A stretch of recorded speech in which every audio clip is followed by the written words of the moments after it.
Hello everybody, my name is John Rattigan, and today I'm going to talk to you about an autograph book that was owned by a Clare woman called Kathleen Griffin. Now, Kathleen Griffin was a 19-year-old member of Cumann in 1917, and she took part in the campaign to have DeValera elected as MP. So the autograph book here was a form of social media that people had in times past. They were typically places where people signed their signatures and they wrote little messages, personal messages, verse, drew pictures, and they had little personalised messages for people in them. Now in 1917 we think that Kathleen was working in the election office for DeValera, and she had this autograph book with her.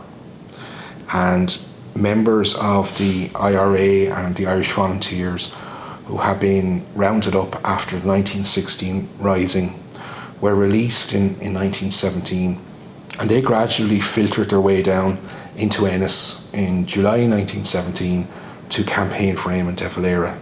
And as they arrived in Ennis, they would go to the election office, we think, and sign.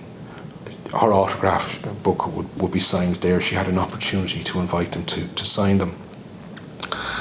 So this particular autograph book contains the names of many of the people who campaigned for her or for DeValera, and some of these people went on to be quite prominent figures in the War of Independence that followed. One of the names in here, for example, is Lawrence Guinan. Now, Lawrence Guinan was a member of the Irish Parliamentary Party, and he was a constitutional Irish nationalist. But in May of 1916, he was very disturbed by the executions of the leaders of the rebellion, and he accused the British government of being murderers, and he was consequently asked to leave the House of Commons. In 1917, he came to Clare to campaign for DeValera, and following his election he actually joined Sinn Féin, and he became the treasurer, a joint treasurer of Sinn Féin that year. Another name that's in here is the name of Art O'Donnell. Now, Art O'Donnell will be a well-known name to people who are familiar with the War of Independence in County Clare, because he was a Clare man and he came from Tullycrine. Now, Art O'Donnell, even though the word to the instruction to rise in 1916 had been countermanded, he still dressed up in his uniform and was prepared to fight when he was arrested in West Clare in 1916. He was subsequently imprisoned. But he left a little note in here, and it says, "For freedom's battle once begun, bequeathed from the bleeding sire to son, though baffled oft is ever won." Art O'Donnell, and in Irish, Tullycrine, County Clare. So he signed himself as the commandant of the 7th Battalion, West Clare Brigade, Irish Volunteers, IRA, on the 12th of July 1917. So he's one of the Clare men that's in here. There are a number of other Clare names in here too. Perhaps the most famous name in here is the name of Constance Markovich.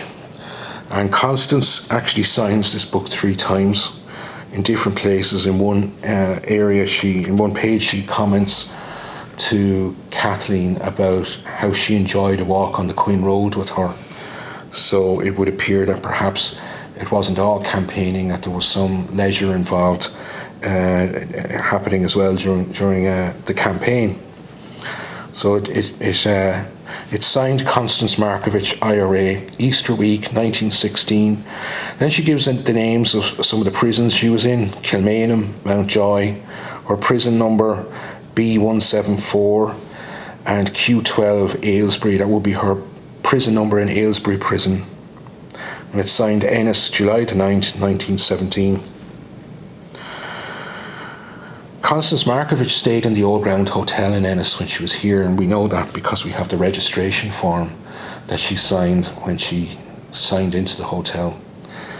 And of course, she went on to become a very prominent figure, even after the War of Independence during the Civil War, and died relatively young in the 1920s.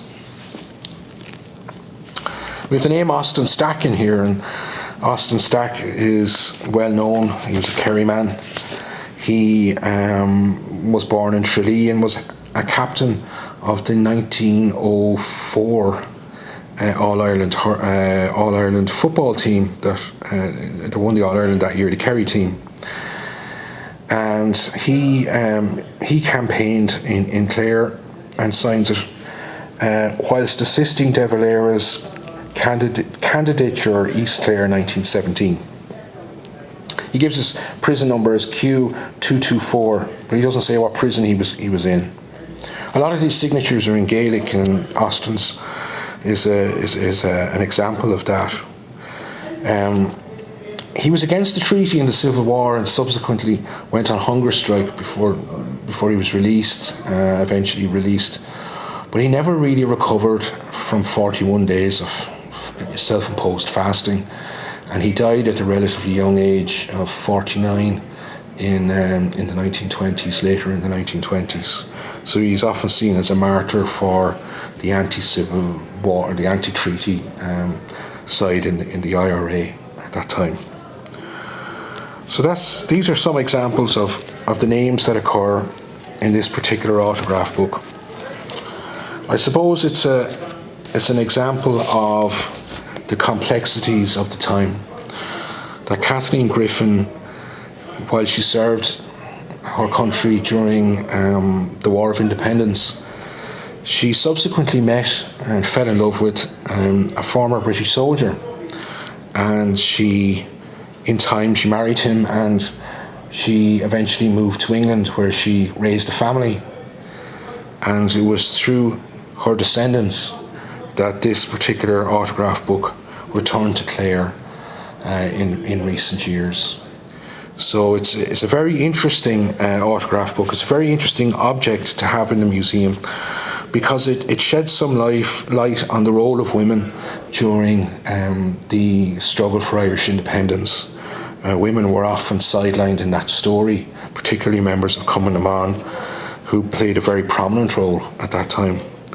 And this autograph book is available for researchers if they are interested in viewing it. They just need to contact me, John Rattigan, at Clare Museum, and we can arrange for it to be viewed. Thank you very much.